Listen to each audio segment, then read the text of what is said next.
At my daughter's wedding, she hung my photo with the words, "No entry allowed." I stood there, frozen, my own face a warning sign. I didn't yell, didn't cry, just watched as her stepfather walked her down the aisle. But when my chest tightened and the world blurred, everything changed.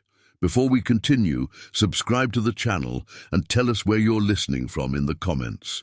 My name's Frank Calloway, 67 years old last March, though most days my back makes me feel closer to 80. And if you'd asked me a week ago, I'd have told you I was the proudest father in Massachusetts, about to walk my only daughter down the aisle. Funny how life can pull the rug out from under you. I hadn't even been invited to the rehearsal dinner the night before. "Just a miscommunication," my ex-wife Diane had said when I called her about it. But standing there, watching my daughter Emily twirl in her white dress with her new husband, a man I'd only met twice, I knew damn well it wasn't any miscommunication.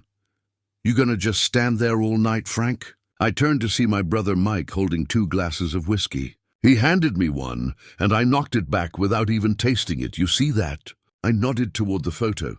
Mike squinted, then let out a low whistle. "Jesus Christ, that's not right, Frank." No, it wasn't right.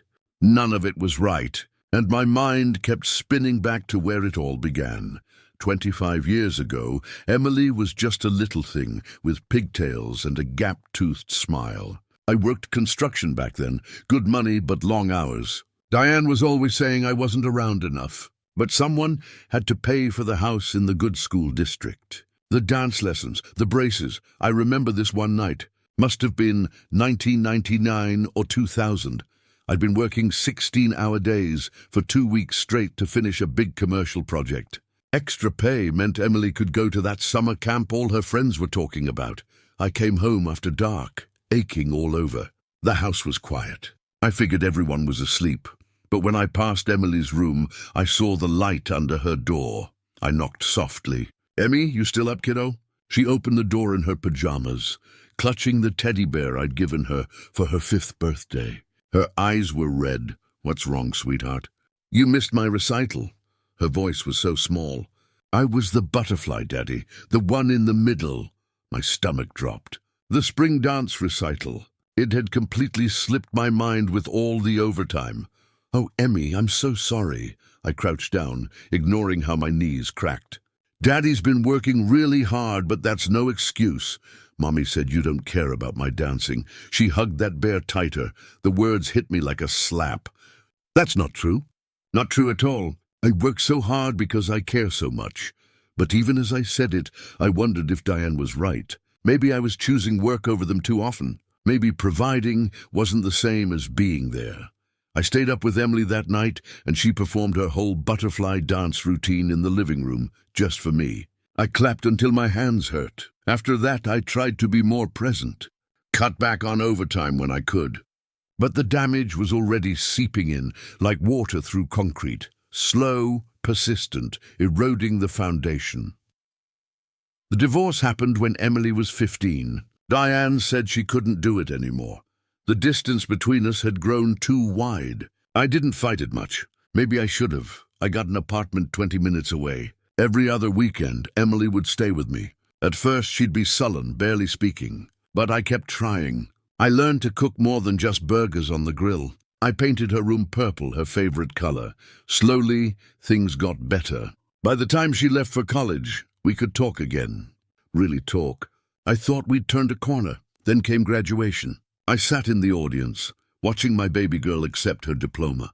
Diane was there with her new husband, Richard, some finance guy with perfect teeth and a country club membership. They'd taken the front row seats reserved for family. I was 5 rows back. At the dinner afterward, Emily hugged me tight. "Thanks for everything, Dad," she whispered. "I couldn't have done it without you." I nearly cried right there in that overpriced restaurant. It felt like maybe, just maybe, all the mistakes I'd made hadn't ruined everything. But when she took that job in Chicago after college, our calls got less frequent. Visits became rare. She was building her own life, and I was proud of her for it. But I couldn't shake the feeling that I was being slowly erased. 3 months ago, Emily called out of the blue. Her voice was bubbly, excited. "Dad, I'm engaged. My heart swelled. That's wonderful, sweetheart. Tell me everything. His name was James. They'd been dating for 2 years. The wedding would be back home in Massachusetts, at that fancy venue overlooking the harbor. I want you to walk me down the aisle, Dad, she said. I had to sit down, my legs suddenly weak. Nothing would make me prouder, Emmy. For weeks after, I floated on air. We talked more in those months than we had in years. She sent me photos of dresses, asked my opinion on flowers. I didn't know a daisy from a daffodil, but I weighed in anyway, just happy to be included. I even called Diane, our first civil conversation in ages, to coordinate. She seemed oddly hesitant. Changing the subject whenever I brought up the ceremony details. Emily will let you know what she needs, was all she'd say. The invitation arrived a month before the wedding. Thick cream paper with gold lettering. It listed the date, time and location for both the ceremony and reception. Nothing about a rehearsal dinner, but I figured that would come later. A week before the wedding, I still hadn't heard about the rehearsal. I called Emily, but it went to voicemail. I tried Diane. Oh, she said, that single syllable dripping with something I couldn't identify. I thought Emily told you. The rehearsal is just for the wedding party and immediate family. I am immediate family. I'm the father of the bride. A pause. Yes, well, it's at the Harbor View Inn, 7 o'clock tomorrow. I hung up with a knot in my stomach. Something wasn't right, but I couldn't put my finger on what. The morning of the wedding, I put on the new suit I'd bought for the occasion. Dark blue, because Emily had mentioned James would be wearing navy. I wanted us to coordinate in the photos. I arrived at the venue 2 hours early, as Emily had requested in her last text. Need to get you ready for walking me down the aisle, she'd written, followed by a heart emoji. The old mansion was crawling with people setting up flowers and arranging chairs. I asked a woman with a clipboard where I could find the bride. Emily? She's in the rose room upstairs. But family only right now. I'm her father, I said, straightening my tie. The woman looked confused. Oh, I'm sorry. I thought, never mind. Up the stairs, second door on the right. I climbed the grand staircase, rehearsing in my head what I'd say to my little girl on her wedding day. Something meaningful but not sappy. Something she'd remember. The door to the rose room was partially open. I raised my hand to knock but froze when I heard Emily's voice. I don't care what he thinks, Mom. It's my wedding day. But he's expecting to walk you down the aisle, Diane replied. That's what you told him. I know what I told him. I couldn't deal with the guilt trip if I told him the truth. Richard's been more of a father to me than he ever was. Emily, no, Mom, I've made up my mind. Richard's walking me down the aisle. Dad can sit with the other guests. I've got a special place for his photo anyway. I backed away from the door, my chest so tight I could barely breathe. I stumbled down the stairs, past the woman with the clipboard who called after me, out the front door, and into the garden, where I gulped the summer air like a drowning man. I couldn't process what I'd heard. Emily didn't want me to walk her down the aisle. She'd lied to me for months. And Richard, that smug Ralph Lauren poster boy, was taking my place. My phone buzzed in my pocket. A text from Emily. Where are you? Getting ready to start pictures. I almost threw the phone into the ornamental pond. Instead, I typed back, be right there, because despite everything, she was still my daughter. And it was still her wedding day. When I went back inside, Diane was waiting at the bottom of the stairs. Frank, she said, her voice soft with pity. Emily was going to tell you, save it. I straightened my shoulders. Where do I sit for the ceremony? She pointed me to a section of chairs near the middle. Not the front row reserved for parents, but not the back either. A consolation prize. I sat through that ceremony like a statue. Watched Richard walk my daughter down the aisle, his face beaming with pride that should have been mine. Saw them hug at the altar before he took his seat next to Diane. Heard the vows and the cheers when the happy couple kissed, and I clapped. I smiled. I played my part because making a scene would only confirm what Emily already believed, that I was the villain in her story. The reception was in full swing when I finally spotted it. my photo by the entrance. It was from Emily's college graduation. I remembered Diane taking it, one of the rare moments when Emily and I were both smiling, but now it had that caption, "No entry allowed." I approached it slowly, wondering if I was seeing things. Maybe it was some kind of joke, but the longer I stared, the clearer the message became. Mike found me there, still staring. After handing me that much-needed whiskey, he put his hand on my shoulder. "What are you gonna do?" I watched Emily laugh with her college friends, saw Diane and Richard sharing a dance. My daughter looked so happy, so complete. Without me. "I don't know," I admitted. "I just don't know." A server passed with champagne and I grabbed a glass. Liquid courage. I needed to talk to Emily, to understand why she'd done this. Was it revenge for my absences when she was young? Had Diane poisoned her against me all these years? Or had I truly been such a terrible father that she wanted to publicly announce I wasn't welcome in her life? I started moving toward her, glass in hand, heart pounding in my ears. 3 steps in, I felt a hand grip my arm. "I wouldn't," said a voice. Richard's voice. I turned to face him. "Excuse me." "Emily's having a wonderful day," he said, all perfect teeth and condescension. "Let's not spoil it with any unpleasantness." "Unpleasantness," I repeated. "I just want to talk to my daughter, Frank." His hand was still on my arm, grip tightening slightly. Emily made her wishes clear. "The photo says it all, doesn't it? No entry allowed. Not into her special moments. Not anymore."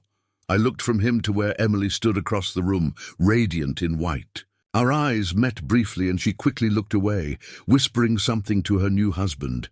And in that moment, I realized the truth. She didn't want me here. The invitation, the talks about dresses and flowers, it had all been for show.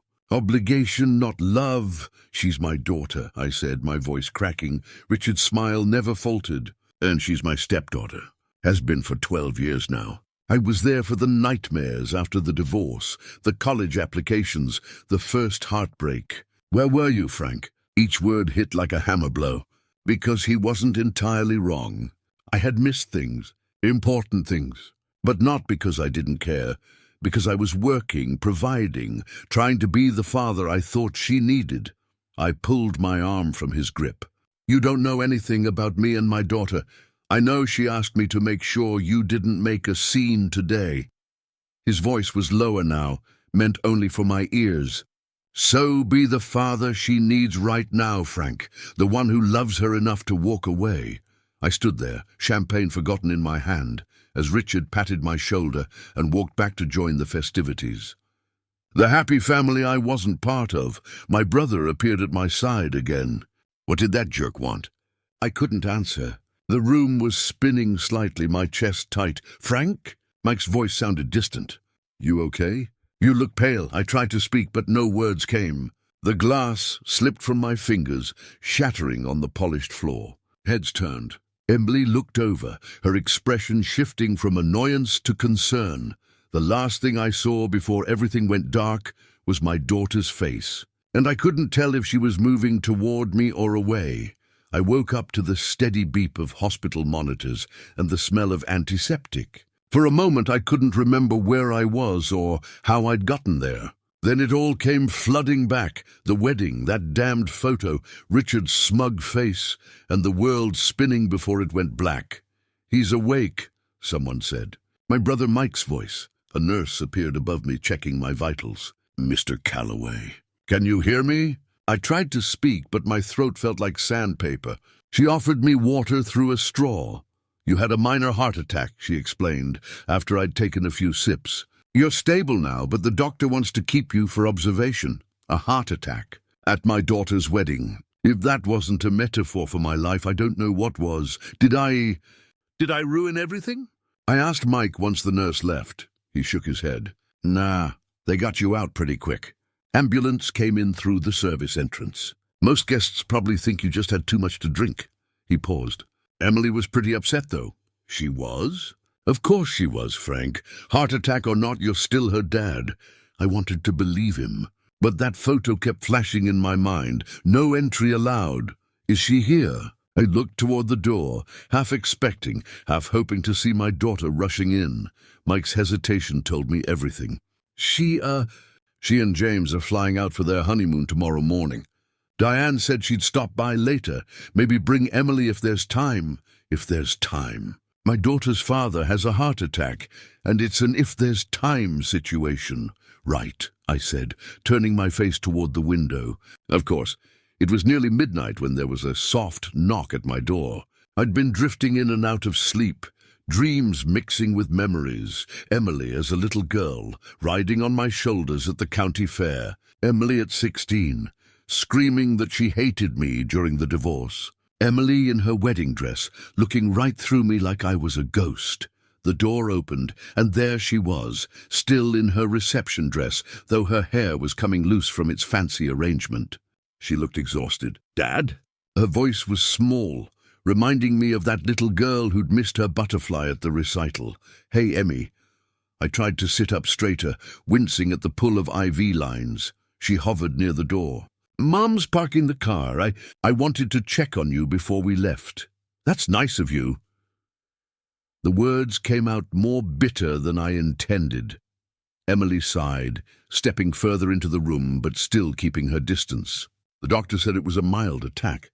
That you'll be okay." "Yeah, that's what they tell me." An awkward silence filled the room. There were 1,000 things I wanted to say, questions I needed to ask, but they all got tangled up inside me. She spoke first.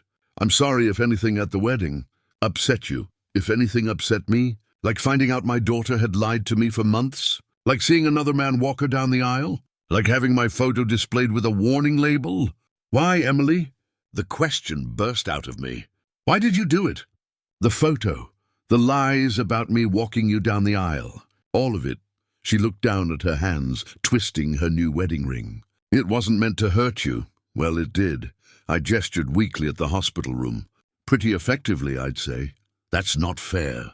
Her voice hardened. "You can't blame me for your heart attack." "I'm not blaming you for the heart attack. I'm asking why my daughter would put up a photo of me at her wedding that says no entry allowed. What kind of message is that supposed to send?" Emily's face flushed. "It wasn't. That wasn't even supposed to be there. It was just a joke from my bachelorette party. Diane and the bridesmaids put together this board of men to avoid, exes and creeps. Someone added your photo as a joke, and I guess one of the wedding planners thought it was part of the decor and put it up at the reception." I stared at her, not sure whether to believe this explanation. "A joke? My own daughter thinks it's funny to put me on a board of men to avoid?" "I didn't put it there. One of my friends did, probably Rachel. She's always thought you were the villain in Mom's story." Emily crossed her arms defensively. "Anyway, it wasn't supposed to be at the wedding. I would never do that to you, but she would lie about wanting me to walk her down the aisle. She would give that honor to Richard instead. Somehow her explanation didn't make me feel any better." "And what about the rest of it?" I asked. "You told me for months that I'd be walking you down the aisle." At this, she had the grace to look ashamed. I was going to tell you, but then you seemed so excited, and I didn't know how to take it back without hurting you. So you thought it would hurt less if I found out the day of the wedding." "By overhearing you and your mother?" Emily's eyes widened. "You were eavesdropping." "I was coming to see you before the ceremony, like you asked me to." She shook her head, tears forming in her eyes. "See, this is exactly why I couldn't tell you. You always make everything about you, Dad. About how you've been wronged, how you've been excluded. It's exhausting." Her words hit me like a physical blow. "Is that really how you see me?" "Sometimes, yes." She wiped at a tear that had escaped. "You left us, Dad. You chose work over family for years, and then when Mom finally couldn't take it anymore, you acted like you were the victim." "I didn't leave you. I left your mother. There's a difference, is there? Because it sure didn't feel that way when I was 15 and you moved out. When you missed half my high school events because you were too busy or too tired. When you forgot my 18th birthday because you were on a job site in Rhode Island." I winced at that one. It had been a legitimate mistake. My crew had hit unexpected bedrock, the client was threatening to sue, and the date had slipped my mind. I'd made it up to her with a weekend trip to New York, but clearly the damage had been done. I made mistakes, I admitted. But I was trying my best, Emmy. Everything I did was for you and your mom. That's what you always say. But Richard was there, Dad. He came to every debate tournament, every parent-teacher conference. He helped me with college applications. He taught me to drive. He was present in ways you never were. Each example was another nail in my coffin. Because she wasn't wrong. Richard had been there for the day-to-day stuff, while I'd been the every other weekend dad, trying to cram quality time into compressed visits. So that's why he walked you down the aisle, I said quietly. Because he earned it. Emily's expression softened slightly. It wasn't about who earned it. It was about comfort. I'm closer to him, Dad. I'm sorry if that hurts you, but it's the truth. The door opened then, and Diane walked in. She looked between us, clearly sensing the tension. Everything okay in here? Neither of us answered. Emily wiped away another tear. Diane approached my bed cautiously. How are you feeling, Frank? Like I just found out I've been replaced. I couldn't keep the bitterness from my voice. Dad, Emily started, but Diane cut her off. Emily, why don't you go get yourself a coffee? I need a minute with your father. Our daughter looked relieved for the excuse to escape. After she left, Diane took the chair beside my bed. You haven't been replaced, Frank. I laughed without humor. Could have fooled me, Diane sighed, looking suddenly older than her 58 years. Emily loves you. But she's complicated. And you have to admit, your relationship with her has always been strained because you poisoned her against me after the divorce. Her eyes flashed with anger. And is that what you think? That I've spent the last 12 years turning our daughter against you? Give me some credit, Frank, and give Emily some credit too. She's capable of forming her own opinions. I looked away, unwilling to admit she might be right. It was easier to believe Diane had orchestrated all this than to face the possibility that I'd failed so badly as a father that my own daughter preferred another man in my place. She says the photo was a joke, I said after a moment, from her bachelorette party. Diane's expression confirmed it before she spoke. It was in poor taste. I told her friends as much when I saw it. I had no idea someone would put it up at the reception. But you didn't take it down when you saw it there. She had the decency to look guilty. No, I didn't. I should have. We sat in silence for a while, the weight of our shared history filling the space between us. Diane and I had been married for 17 years. Once we'd loved each other enough to create a life together. Now we were practically strangers, connected only by the daughter who seemed to be slipping away from me. Why did you really come tonight, Diane? She considered the question. Because despite everything, I don't hate you, Frank. I never have. And I don't want Emily to hate you either. Could have fooled me. I know you think I've been working against you all these years, but that's not true. I've defended you more times than you know. She leaned forward. But you need to understand something. Emily's perception of you was shaped by your actions, not my words. I wanted to argue, to defend myself again, but something in Diane's expression stopped me. For the first time in years, she was talking to me without anger or resentment, just honesty. What are you saying? I'm saying that if you want a relationship with your daughter, you need to look at yourself. Really look. Because the story you've been telling yourself, that I turned her against you, that Richard stole your place, it's not the whole truth. My heart monitor beeped a little faster as her words sank in. What is the whole truth, then? Diane stood up, smoothing her dress. I think that's something you need to figure out for yourself, Frank. But I'd start by asking why Emily felt she needed to lie to you about the wedding. Why she couldn't just tell you the truth from the beginning. Before I could respond, the door opened again and Emily returned, holding a coffee cup and looking uncertain. We should go, Diane told her. Your flight's early tomorrow and you need rest. Emily nodded, then approached my bed. After a moment's hesitation, she leaned down and kissed my cheek. Get well soon, Dad. I'll call you when we get back from the honeymoon. I wanted to hold on to her, to make her stay and really talk to me. But I just nodded. Have a good trip, Emmy. After they left, I lay awake for hours, replaying conversations from years past, searching for clues I might have missed. Had I really been so blind, so self-centered that I couldn't see how my own daughter was slipping away? The next morning, Mike came to drive me home. The doctors had cleared me, with instructions for rest and follow-up appointments. As we pulled away from the hospital, my phone pinged with a message. It was from Emily. "Boarding now. Love you, Dad." 3 small words that shouldn't have meant so much. But they did. "You okay?" Mike asked, glancing over at me. I nodded, throat tight. I think I need to figure some things out." "Like what?" I stared out the window at the passing scenery, at the world continuing on after my own had been turned upside down. Like whether I've been lying to myself for years about what kind of father I really was. When we reached my apartment, Mike helped me inside and got me settled. As he was leaving, he paused at the door. "For what it's worth, Frank, I think you were a better father than you're giving yourself credit for. But maybe not as good as you remember." After he left, I sat alone in my quiet apartment, surrounded by photos of Emily through the years, carefully curated memories that told the story I wanted to believe. But now I wondered what pictures I wasn't seeing, what moments hadn't been captured because I simply wasn't there. I picked up my phone and opened my recent calls. There, several entries down, was a name I hadn't contacted in years, Dr. Marshall, my old therapist from right after the divorce. Before I could talk myself out of it, I hit the call button, because Diane was right about one thing.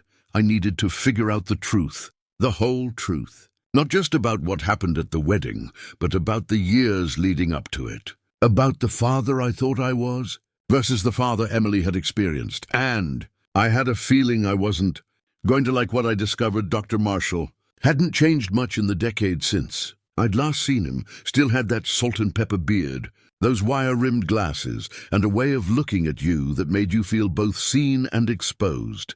It's been a long time. "Frank," he said, gesturing to the familiar leather chair across from his desk.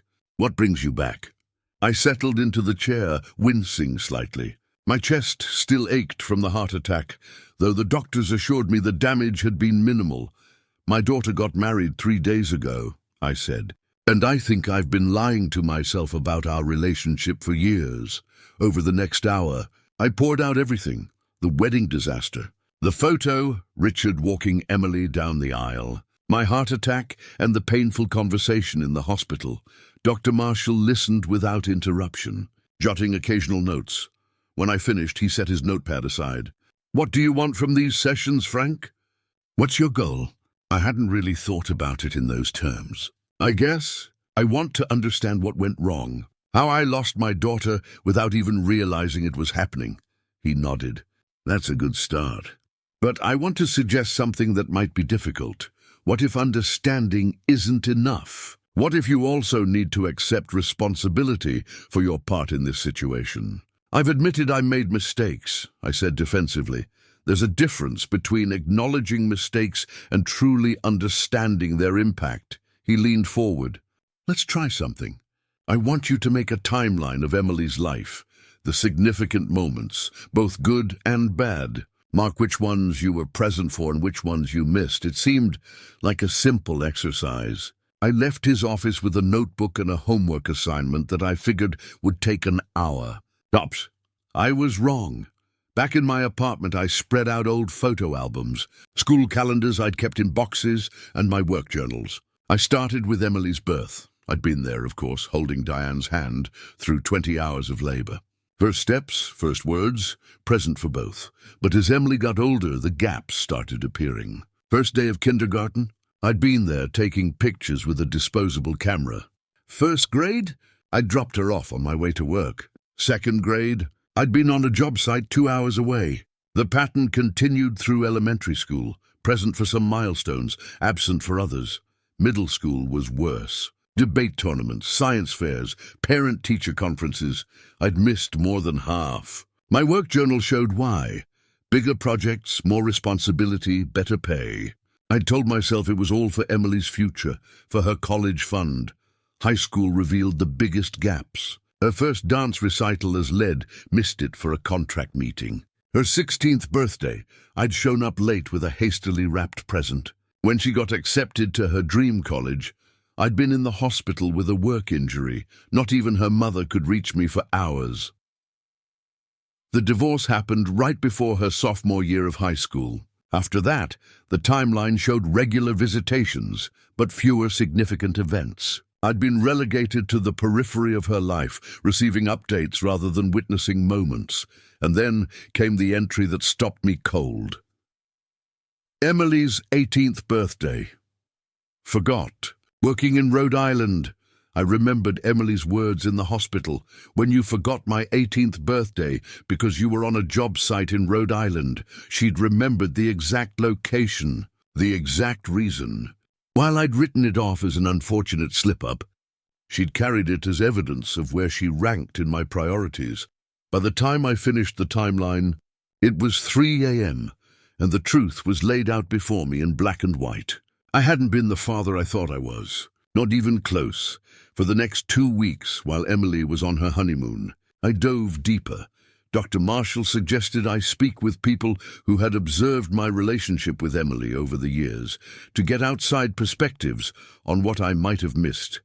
My brother Mike was brutally honest. You were always talking about how much you did for that kid, but you weren't actually doing it with her. There's a difference. My old foreman Lloyd, who'd known Emily since she was little, was gentler but no less direct. You'd bring her to the site sometimes, show her off to the crew.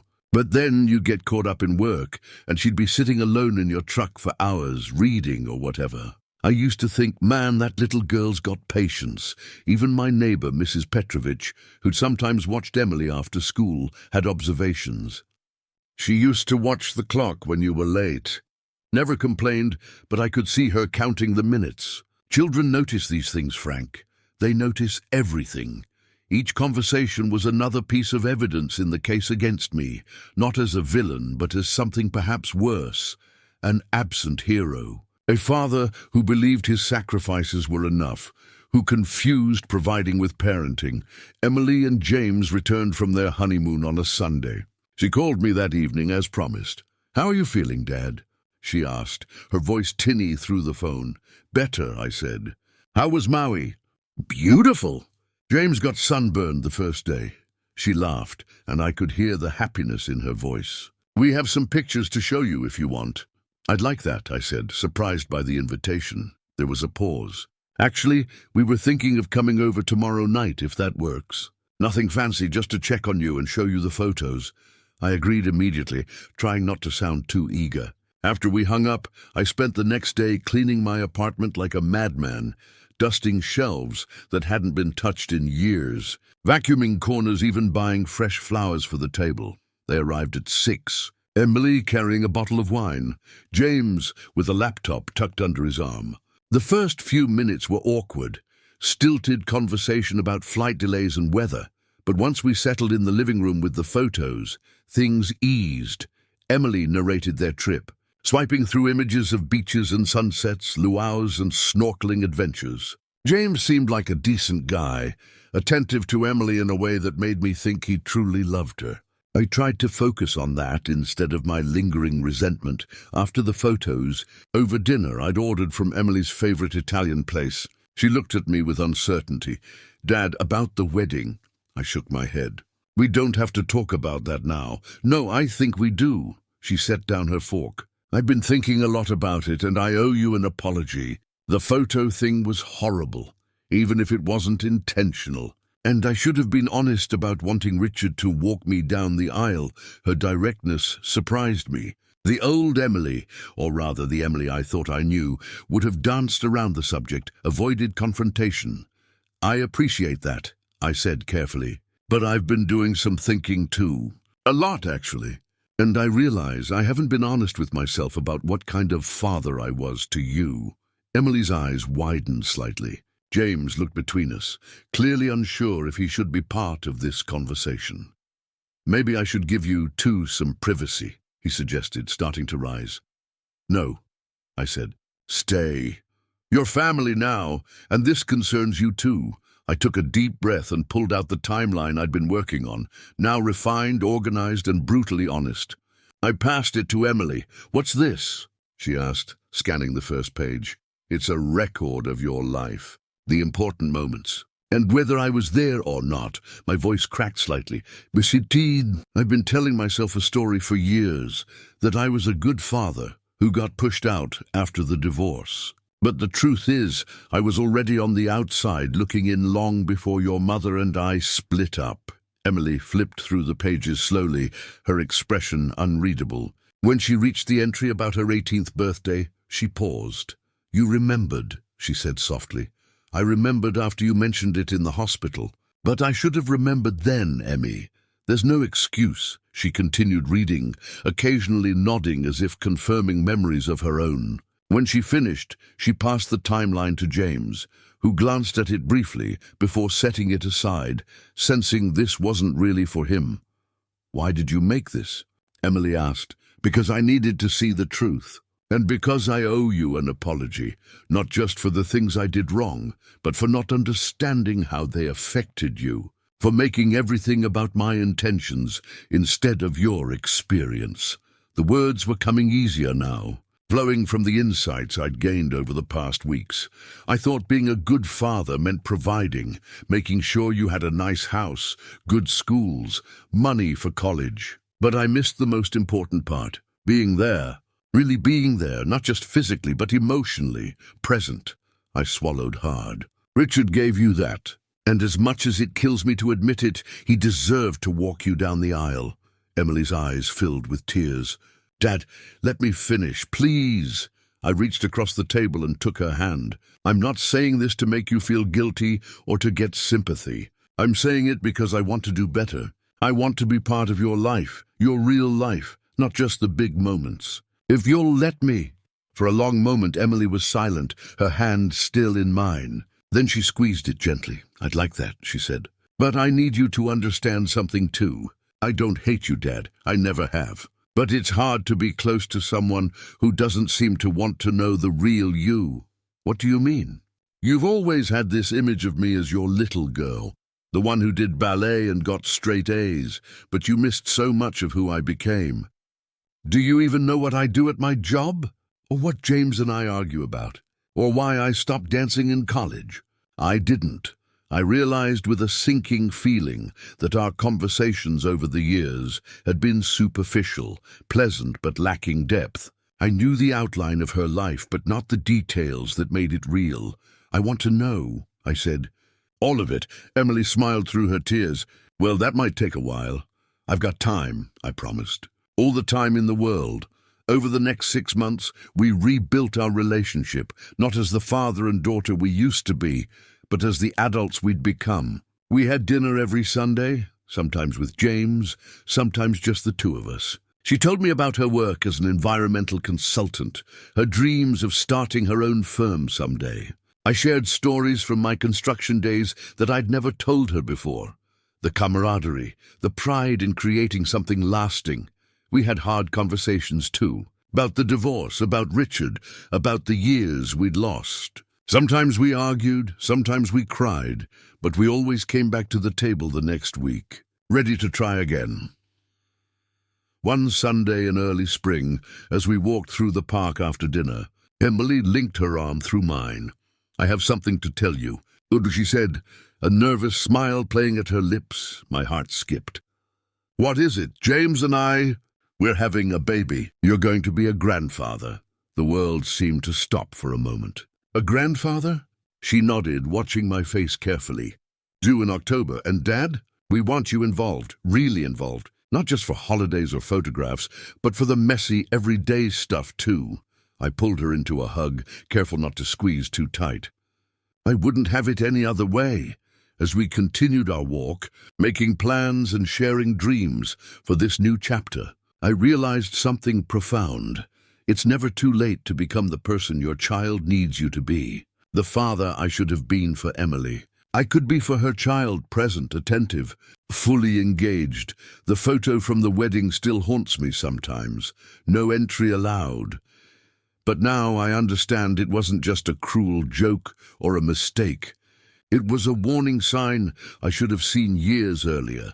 A message about boundaries I'd crossed, trust I'd broken, and time I'd lost. But signs can change. Barriers can come down. And sometimes, if you're lucky enough to realize your mistakes before it's too late, you get a second chance to walk through the door, not as the hero of your own story, but as a supporting character in someone else's. And there's no role I'd rather play in the next chapter of Emily's life and her child's than that. If you're reading this and recognizing yourself in my story, don't wait for a heart attack to wake you up. Don't wait until there's a photo with your face on it, warning you to stay away. Look at your life, at your relationships with honest eyes. Ask the hard questions. Listen to the answers, even when they hurt, because at the end of the day, it's not about being right. It's about being there.